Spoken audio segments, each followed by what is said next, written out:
This is KEXP-FM Seattle, 90.3, and all around the world on the web at kexp.org. Really thrilled to have Matt Dorrien in studio. Thanks for having us, Greg.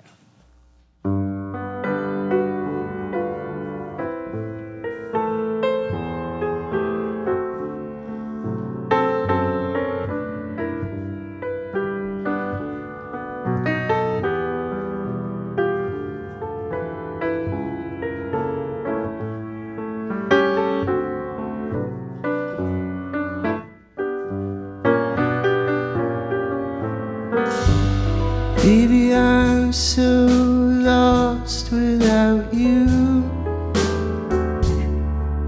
From now on I'll always be blue.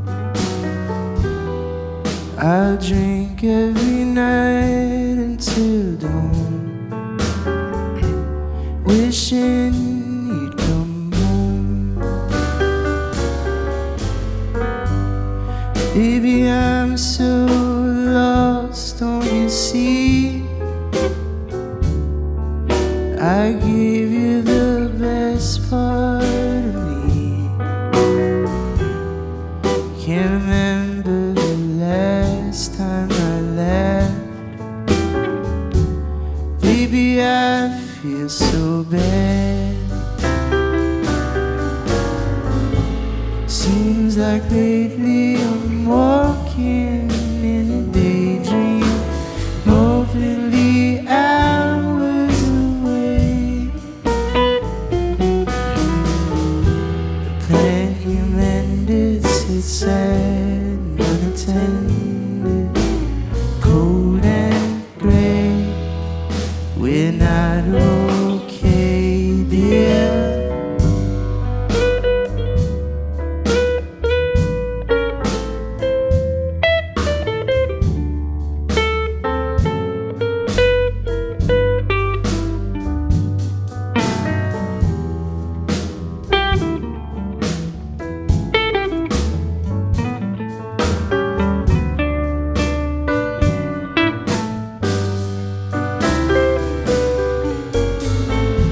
Seems like lately I'm walking in a daydream, moping the hours away.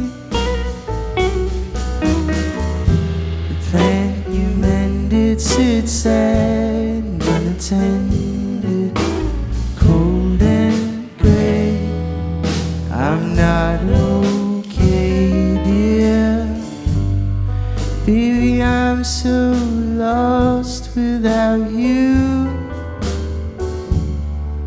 From now on I'll always be blue. I'll drink every night until dawn, wishing you'd come home, wishing you'd come home, hoping you'd come home.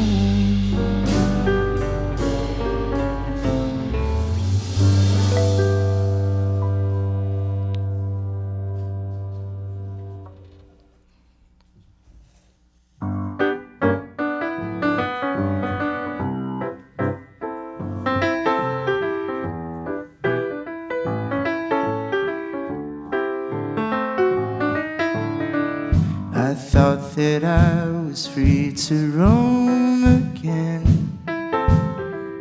Nobody could rope me if they tried. But then I heard you singing like a violin, a voice so pretty I almost cried.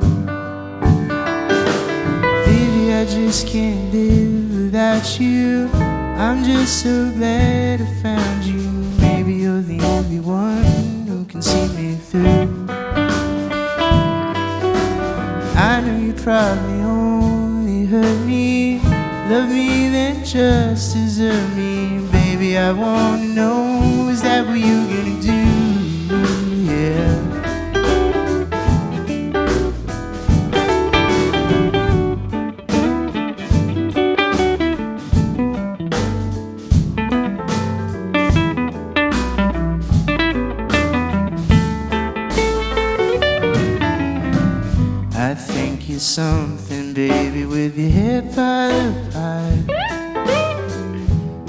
dancing around in your underwear.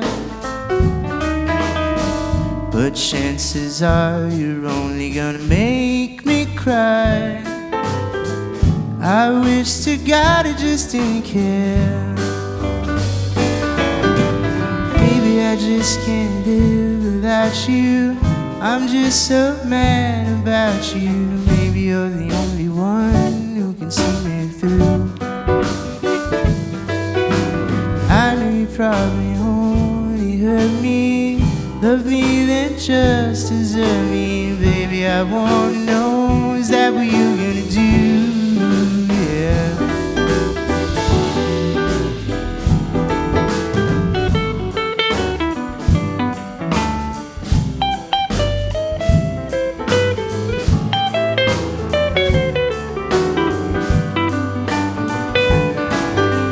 Baby, I just can't live without you. I'm just so glad I found you. Maybe you're the only one who can see me through. I know you probably only hurt me, love me then just desert me. Baby, I wanna know, is that what you're gonna do? Yeah. Ooh.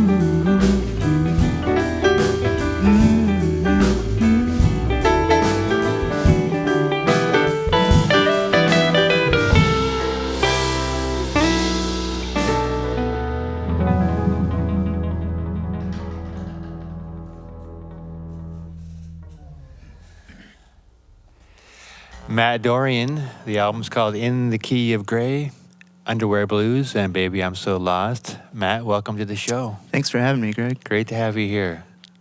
You know, it's early, but I'm going to say you've made the best record of the year. That's really kind of you to say. It's really nice. Yeah. Thank you. It's a fantastic Appreciate record. that. And all the songs are written by you, except Yep. for you got one tune by a Newman song there, I think. No, of, no, yeah. actually, well, yeah, it's a tribute to Randy Newman's song, Okay. Dayton, Ohio, Right. 1903. Yeah. So one of the reasons I'm so excited to have you here is I get to talk about Randy Newman and Harry Awesome. Nilsson. Yeah, well, some of my favorite composers. I mean, obviously, their influences to this record. Mm-hmm. Yeah. Yeah. I mean, they're so your record is just so great in terms of it's just so well executed in terms of making a piano record. Oh, thank you. Yeah. Appreciate that. Tell me more about the influence of those two guys in particular and anyone else. Well, one of the first bands that I heard outside of like classical music growing up, and like Frank Sinatra, because my dad was, huge Frank Sinatra and old time music fan, was the Beatles, and that was like a huge influence for me. And then from the Beatles, I discovered Harry Nilsson. And then about 10 years ago, I heard his Nilsson Sings Newman album. Yeah, right, yeah.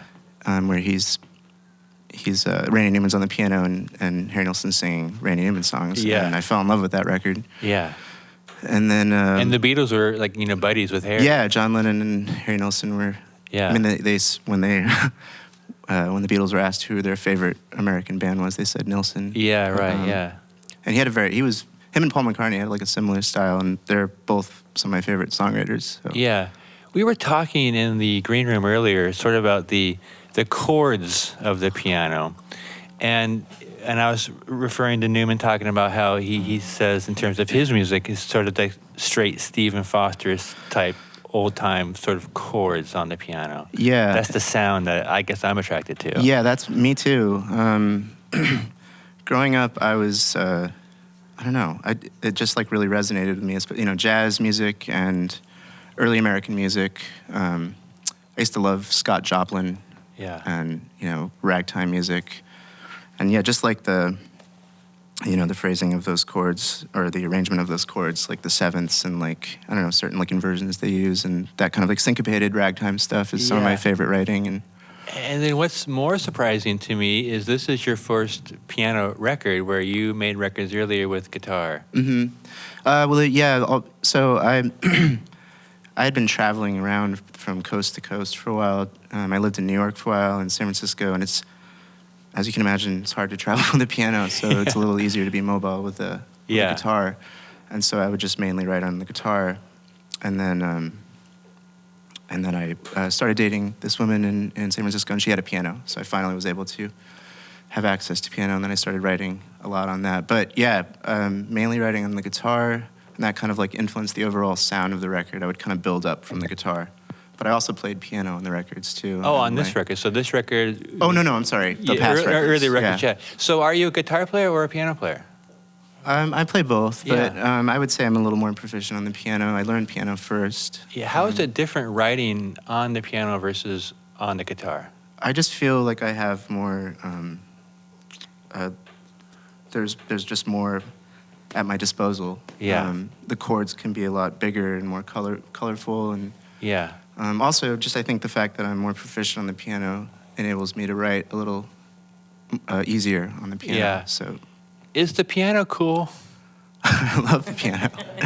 Yeah. Like when you go to a party, you know, and there's a bunch of musicians there, like Barna Howard's there, and Haley Hendricks is there, and they're passing the guitar, doing the guitar toss. Yeah, there's no and then passing you're like, of I'm the a piano player. Unfortunately. I don't think it's not what it used to be, I don't think. You don't go to like parties and there's some guy that's like, oh, I'll just sit at the piano and play a couple numbers. I wish it was like that. I wish, right? But actually, maybe I don't. I'm not that type of person where I can just like walk into a party and like, hey, I'm gonna play everyone a tune. You should try it. Yeah, I should. You know, back in the early 70s, which, you know, I'm my audience knows me well for being just, you know, sort of stuck in 1973. But in the day, piano pop rock was really popular. Mm-hmm. Yeah. Elton John. Yeah. Carole King. You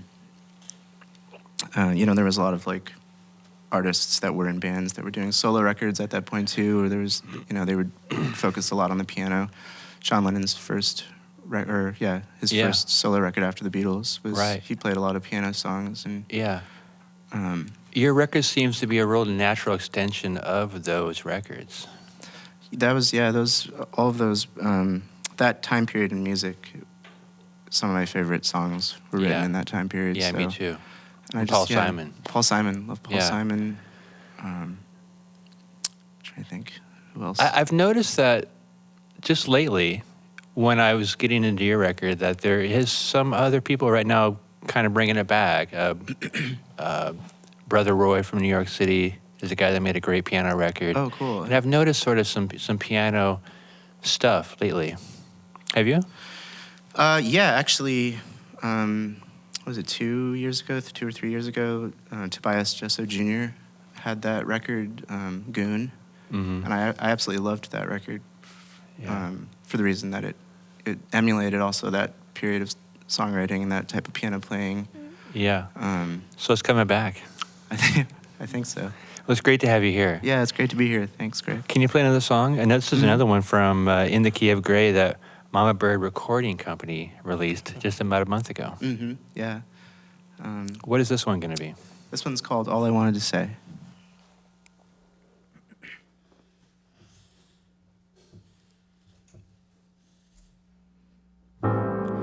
Hello, baby, how is California? All the pretty people with the spray on tins. Well, I'm so glad I got to know you. It's just that now I'm missing my best friend. And I think about you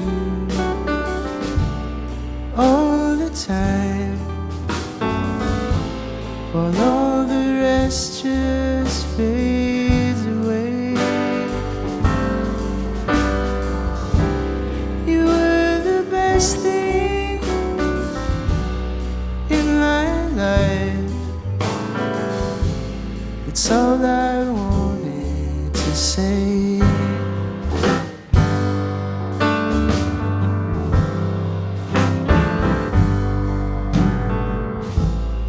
Baby, it's so good to hear you talking.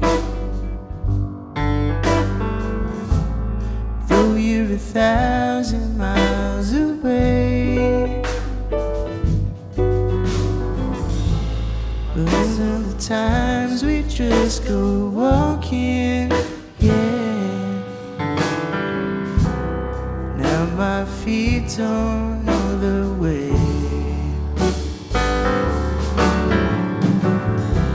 And I think about you all the time, while all the rest just fades away. You were the best thing in my life. It's all I wanted to say.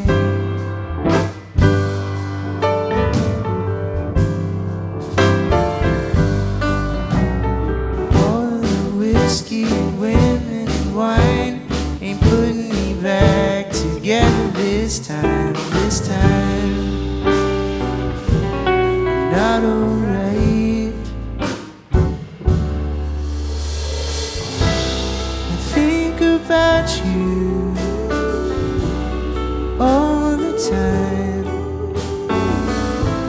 while all the rest just fades away. You were the best thing in my life. It's all I wanted to say.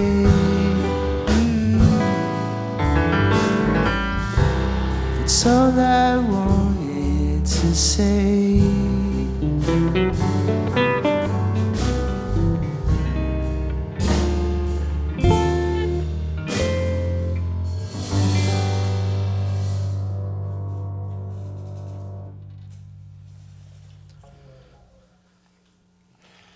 Matt Dorrien in the Roadhouse on KEXP. All I Wanted to Say from the album In the Key of Gray. Matt, what is that song about? I wrote that right after a serious breakup with a woman that I moved to Portland with from San Francisco. We had lived together for a few years, and then she moved back to San Francisco to take a job there, and she left me her piano, which was very nice of her. And then I just started writing these series of songs about that time in my life, and that song was like kind of about the whole like transitioning period and us kind of talking on the phone. And but yeah, that's what that's about. There's a lot of songs on the record that have to do with women and drinking and some conniving and this and that and breakups like that. Yeah. Like, what's the one? Pretty Little Baby. A Pretty Little Thing, yeah. Yeah. It's about a conniving person that you either made up or met. No, it's that song's kind of it's a homage to like ragtime writing, and that was kind of themes from that period of, you know, like early American West and, you know, gamblers and right. I don't know, prostitutes and stuff. But yeah, and then Mr. Pour Me Another. Mr. Pour Another is kind of, I'm paying tribute to like that type of songwriting, but it's kind of like all honest. It's that one. I mean, the rest of the album is very just honest, like sitting in bars and you know, who doesn't love that? Drowning your sorrows. Yeah, yeah. I was talking to Vincent from Mama Bird Recording Company, and he was interested in what you thought about sad songs, and I do too. I mean, why do people like me love the sad songs so much? Well, yeah, that's interesting. There was like a what's his name?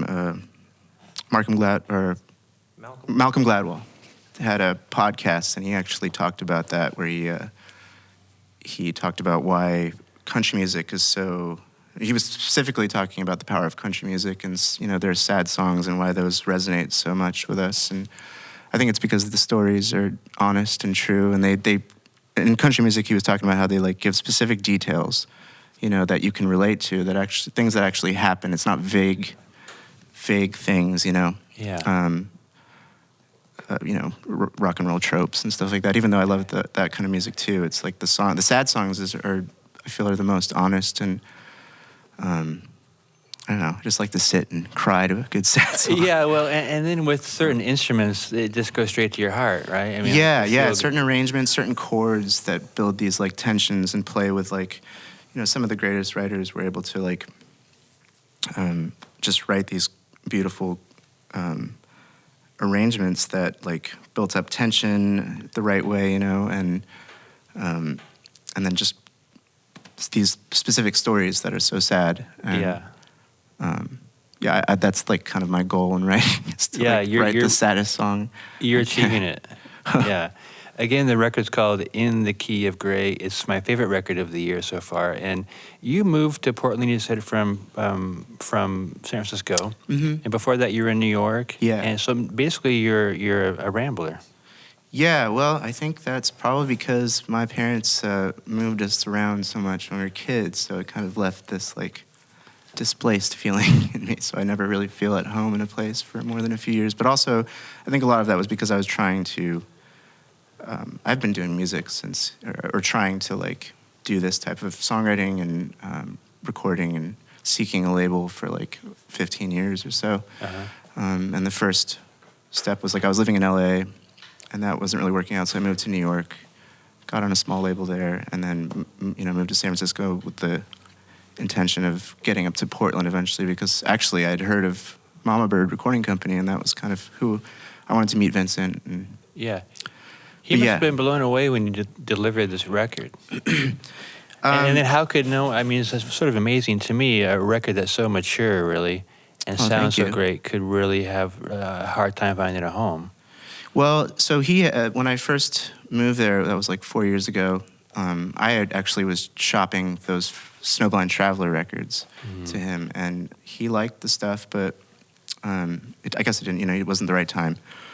And then he started coming out to shows a few years later, and we built like a relationship, and then he started hearing these new songs I was writing and that I was mainly performing on the piano, and it really resonated with him, and then he approached me about signing. Where did you record the record at, and was there a producer involved? Or? Oh, yeah. It was actually at, it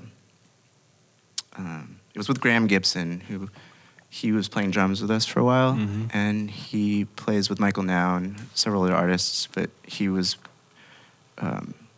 working at this studio, Walker Studios, which is a licensing company, but he had access to the studio there, and so we recorded there.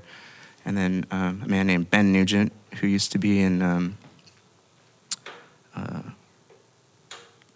God, I can't remember the band he was in. But he mixed. Damien Gerardo? Yeah, he's played with everybody. He's a drummer as well, but he's a great engineer, and he actually him and I mixed the album, and he did a superb job. Cool. Mixing it. Yeah. The guitar on the record's so great. And Mitchell here. Do you want to introduce the band? Yes, let me and talk about the band. Mitchell's guitar playing on the record? Mitch Gonzalez there. Hi, everybody. We'll get back to Mitch. This is Dan Rossi on the drums. And Nick Hamill, who's playing guitar with us. But yeah, Mitch plays every instrument. He's one of the most talented fellows I've ever met. Oh, thanks. But yeah, he plays everything really well too, which is a rare thing to find in a musician. But he played guitar. He also played a little bass on the album too. A little bass too, yeah. But yeah, we kind of sat down together and worked out some arrangements. But he's just got a good ear for the type of playing he did on the record. Yeah. I've told Matt this before, but and the music, it's got these complexities, but it's also the overarching simplicity of knowing where to fit. It really makes a lot of sense. There's not a lot of kind of debate about what the guitar part should be. It kind of just fits its zone very well, and I think that's a good arrangement of the song in general to have those spots. It gets in and gets out. Mm-hmm. Yeah. Well, good news. Thanks so much for being here. Where can fans find your music and you? And are you touring or what's? Oh yeah, I'm going on a couple tours here coming up, just West Coast stuff. But I think I'm playing Fremont Abbey on July 26th. And you can find my music on Mama Bird Recording Company or my website. I have vinyl, CDs, and you can buy digital copies. Cool. And you have one more song, and it's a new song. It's a brand new one I wrote on this last tour I was on with Courtney Marie Andrews. Just kind of about being on the road and missing someone you care about, and also just about like displacement and not really knowing where I fit in the whole scheme of music and everything. Well, let's hear it. This is Matt Dorrien in the Roadhouse on KEXP.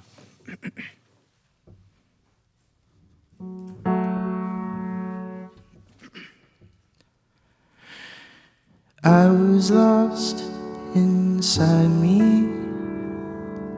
a million miles away, but you brought me home, gave me love when I needed it most.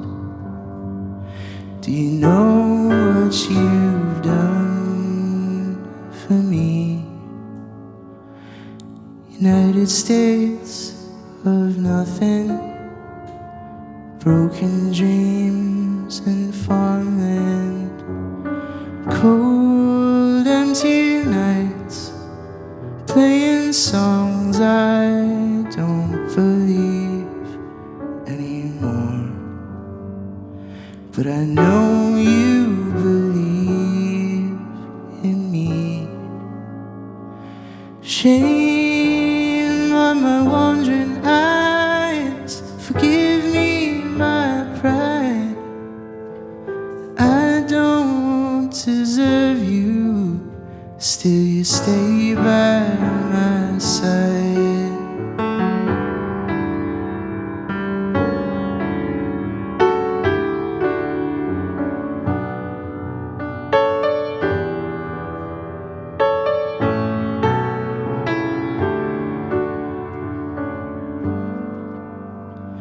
Do you know what you've done for me? The road tells a clever lie, and it lured me inside. But somewhere in New York, the dream burst and died. I'm tired of flying, always in the clouds. You pulled me down, brought my feet back on the solid ground. Do you know what you've done for me? Do you know what you've done for me, babe?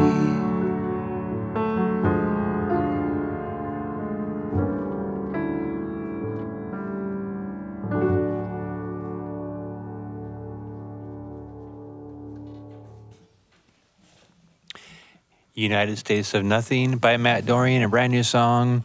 His record is called In the Key of Gray. I highly recommend it. Matt, thanks so much for coming in today. Thank you so much for having us, Greg. This is KEXP-FM Seattle. Discover new music at listener-powered KEXP.org.